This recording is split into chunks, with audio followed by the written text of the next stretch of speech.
Hey guys, this is Casey Magixwell here to do my very first review on the Hellier documentary series. I finished Hellier 2 late last night and, amongst all the excitement, tried to catch myself in the moment of feeling all the emotions as well as honing in on my thoughts and trying not to talk for hours. For those of you who aren't familiar with the Hellier series, it is a collective of paranormal investigators: Greg Newkirk, Dana Newkirk, Carl Pfeiffer, Connor Randall, and Tyler Strand, and a collective of people brought together by synchronicities later on in their adventures, and inspired by a unique string of emails. And this led them to Hellier, Kentucky in search of goblins.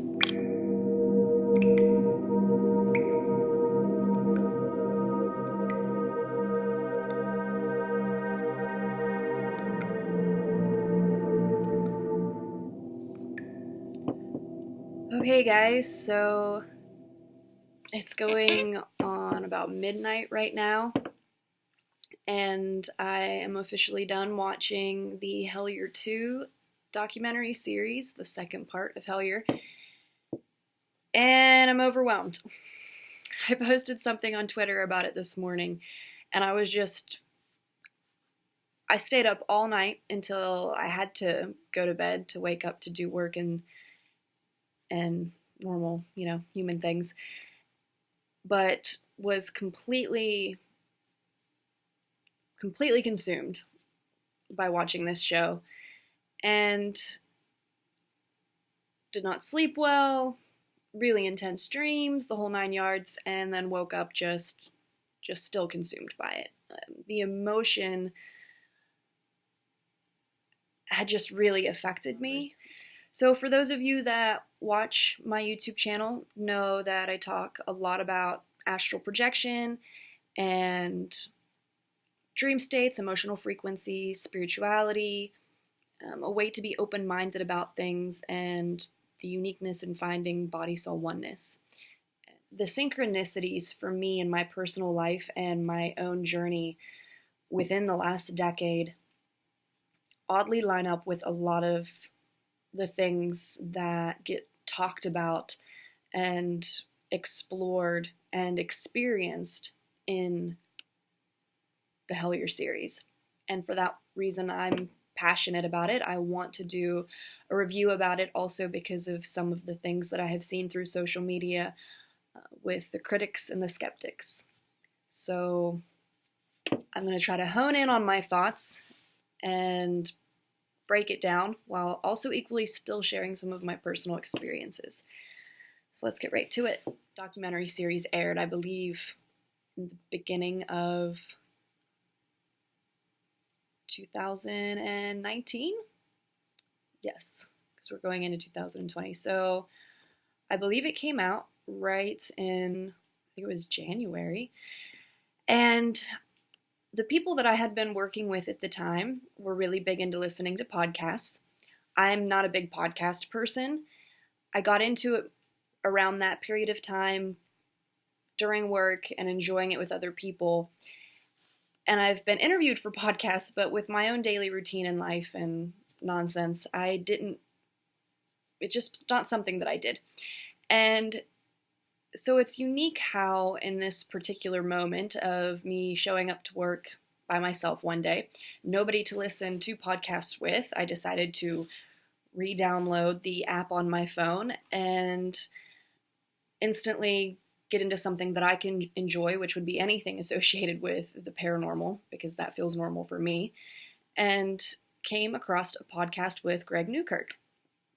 And I believe it was just the paranormal podcast with Jim Harold, because I had already previously that day been listening to things from him, and I think it was a commercial that had come up, and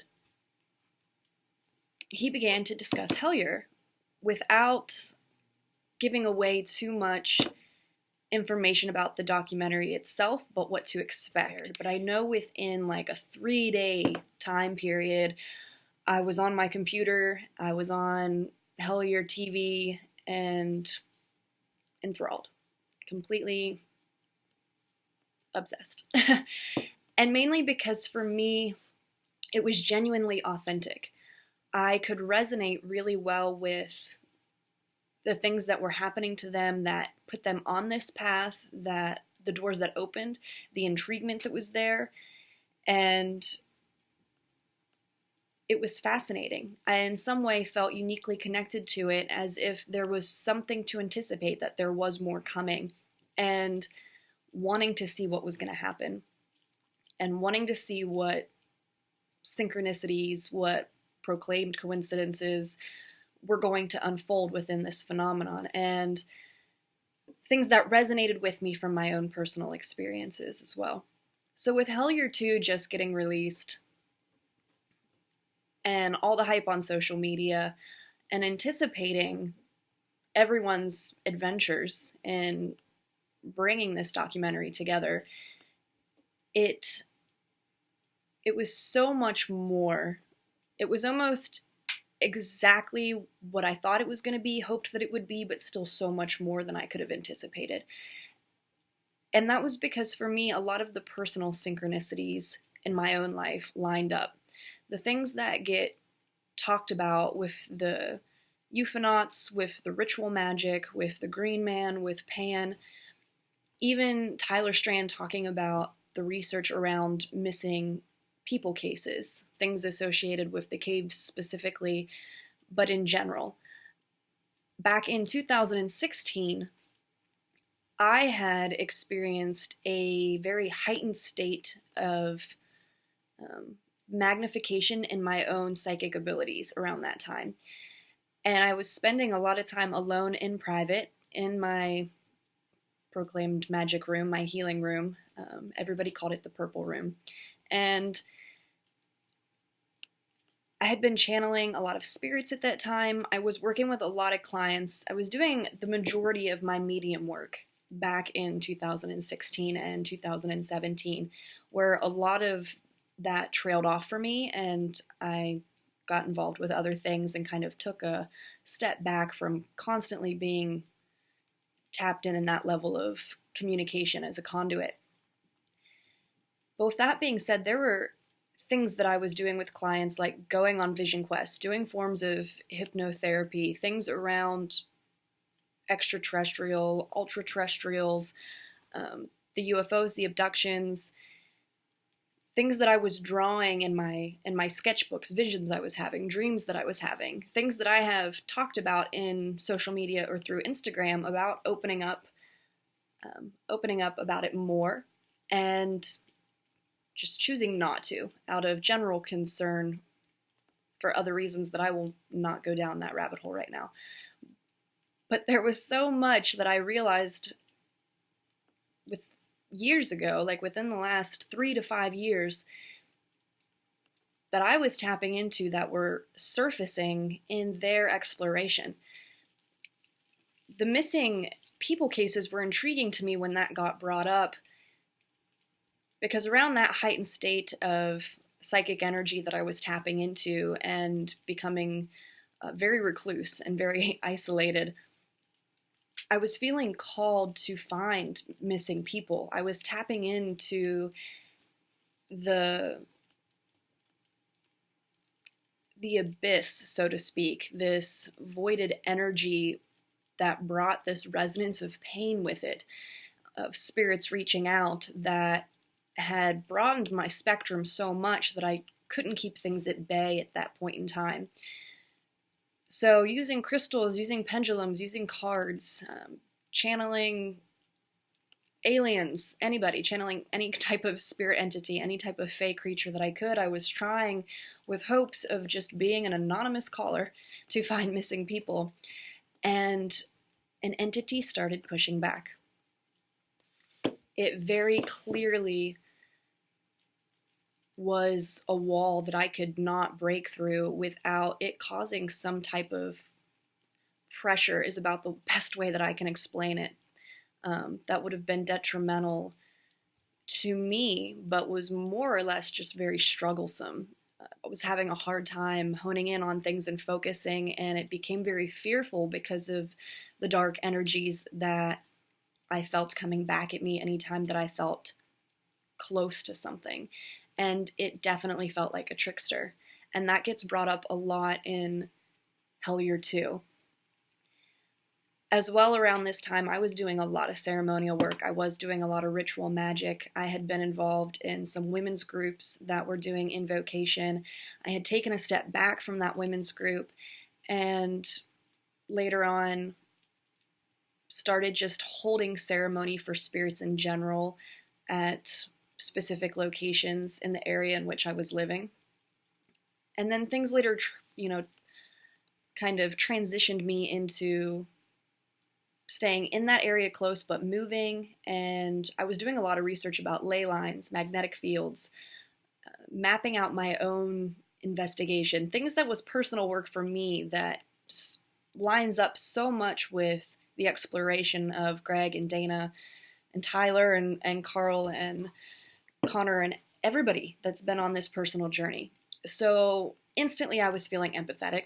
I was feeling very intrigued and deeply connected to what they were going through because of my own personal experiences, but not realizing that, not ever anticipating or expecting that I would be opened up to their adventure in this way. And all because one day I was working alone and decided to listen to a podcast, and it was Greg Newkirk. And so I looked everybody up on social media. I just felt an instant connection. And so an appreciation grew for the amount of work and faith that it takes to go through the chaos of pursuing these types of phenomenon, and how it is so much bigger in a way. It's already powerful in all the pieces of the puzzle, but on a large spectrum. I mean, there were things that I was channeling from extraterrestrials about inner Earth, surfacing, secret locations, needing to build things to keep things safe.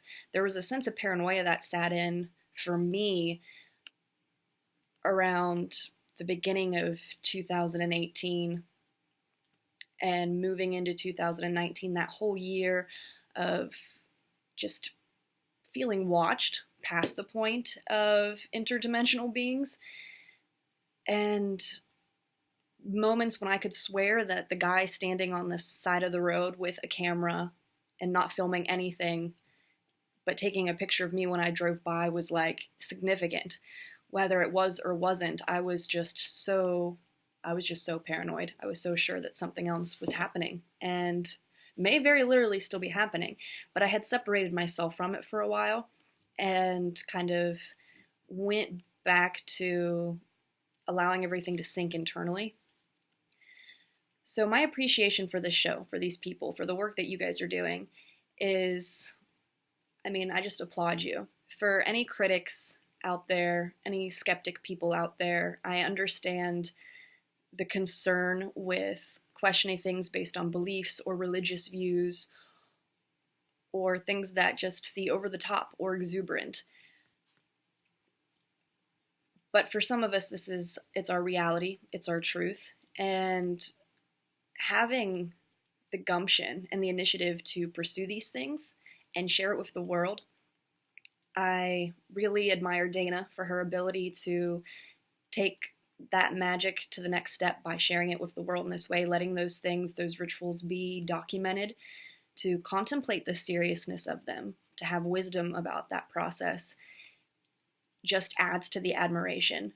But if I can say anything about it outside of how my personal experiences have made me passionate about your guys' unique journey is, and for any of the critics out there, it's authentic, it's genuine, uniquely called for a higher purpose.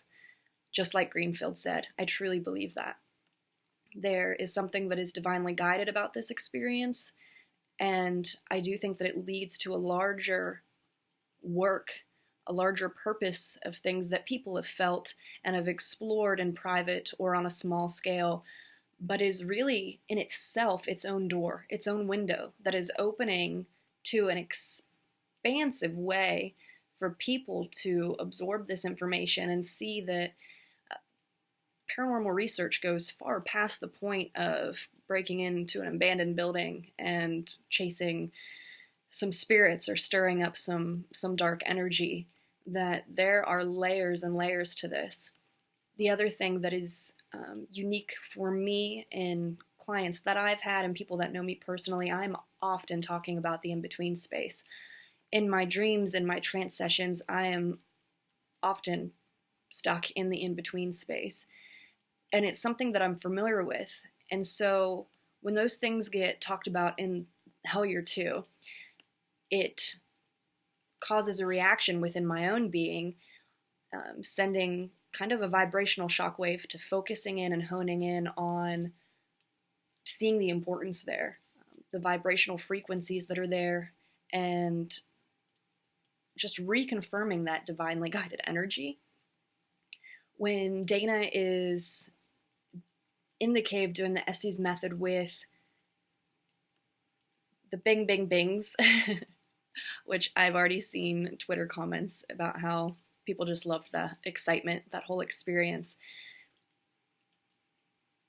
There was something about that with the noise, with certain frequencies, with certain hertz. There are tones, things that open those portals, open those doors, open those windows. And that in itself was so significant. So seeing it later on used in ritual was very powerful. I think the entire editing process by Carl and how everything was directed through you guys to unfold this story of your journey, your unique journey,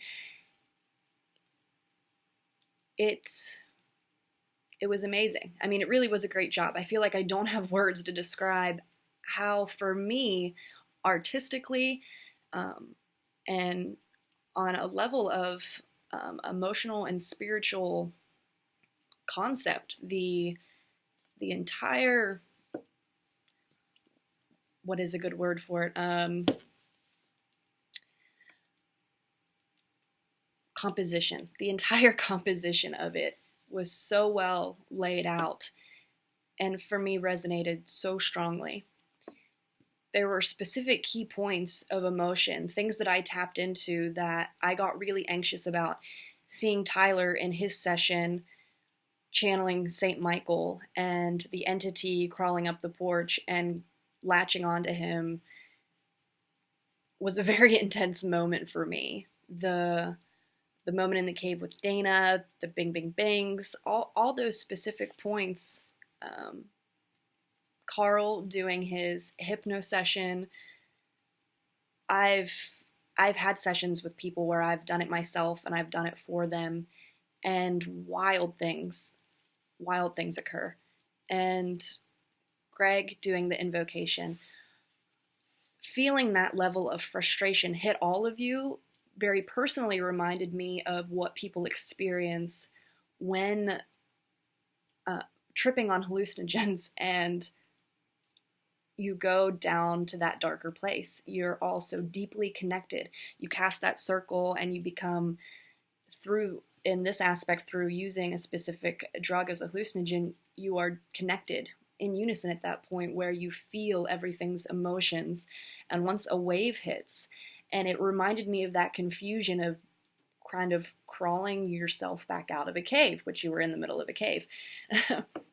But there were things that I could reference that were a vibrational match for me, things that I tapped into that made a lot of sense. And I think there are things that line up and will continue to line up, and things that unfolded and will continue to unfold.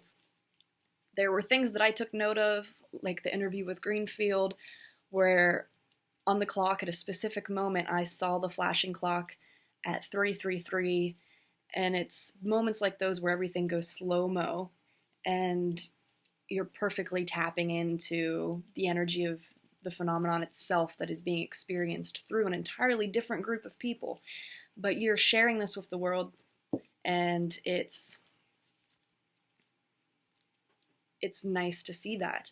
I myself have withheld a lot of information about the things that I see and feel and have experienced out of fear. And even within making this review, and even with conversations I've had with people recently about my own experiences, I did a reading, and the sage came to me, a symbolic entity, deity, as the sage. And without getting into too much specifics about the sage himself, the information that came for me was to not withhold information, that it's not serving anybody's highest good by doing that, and that fear does truly hold us back. And I was empowered by that. So in a way, this show for me is the sage. By you guys not showing fear and going out there and doing this work and rationalizing things and working together and discussing things, but jumping into it still and moving forward with curiosity to see how it unfolds, because you can't deny the significance, is inspiring, not only to me, but I'm sure, and from what I've noticed, hundreds of people. I'm sure it will be thousands of people, millions of people. People are going to catch on, and they're going to see that they don't need to fear holding back their own unique stories and personal experiences as well. And eventually more of that connectedness, I think, will unfold. And for now, I'm going to top it off at that. I highly recommend for any of you guys who follow me on YouTube that have not seen the Hellier documentary. It is currently airing on Amazon Prime and will be public on YouTube in the next couple weeks, I believe, the beginning of December. And I recommend it. I highly, highly recommend it. If you want something that's genuine, not falsified, and not hyped up, but artistically laid out in a unique way from genuine personal experiences and a great team of friends, a great team of people in general that have come together to share something highly strange with us. I so recommend it.